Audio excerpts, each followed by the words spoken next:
We were not actively looking for a dog the day that we got her. But when Amy Lee found her, she had to have her.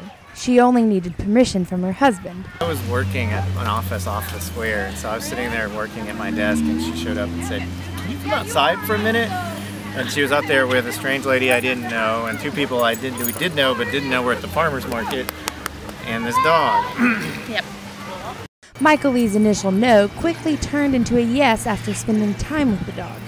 She had a cute little wrinkly face. We had talked about getting a second dog before to give Maisie a dog to play with. It was the last weekend of the farmer's market too, so... They didn't know what they were going to do with her, and she was in danger of being put down because they couldn't keep her at the shelter anymore because she'd been there too long and she was too small to go and be one of the ones that wear the little yellow vests and everything. So she was basically living on borrowed time with foster parents. So she needed our help. She needed somebody's help. So they took action, and in a few hours, Bella was officially part of the Lee family. In 2011, Michael got really, really sick and had to go to the hospital, and we weren't sure what was wrong with him. But when even the day he got sick, he was slowly becoming paralyzed, so he was not able to walk anymore, and that's when we realized we had to go do something.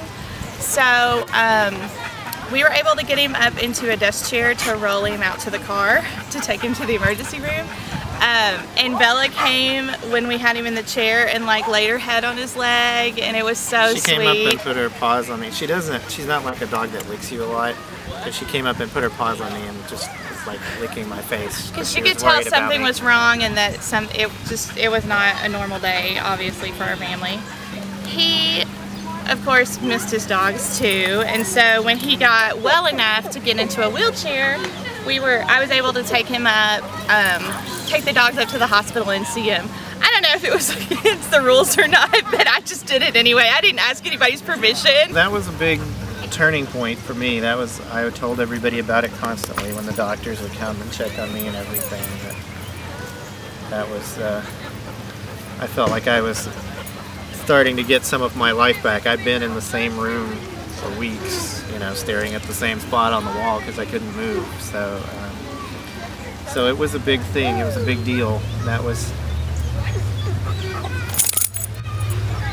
kind of where things started turning around for us, is when we got to see the dogs again. It kind of helped us get back to our normal routine and our normal life for him. After he was so sick, to be able to get back to just bending over and filling up their food bowl, or walking to the door and letting them out. That made everybody happy that he was able to get back and do that again. It just kind of seemed to work out where, she really needed us, and turns out we really needed her too. We just didn't know yet. The dog walk at the Fayetteville Farmers Market is a good way to get dogs out of the kennel, into homes, and changing lives. Reporting for On the Hill, I'm Jessica Tolan.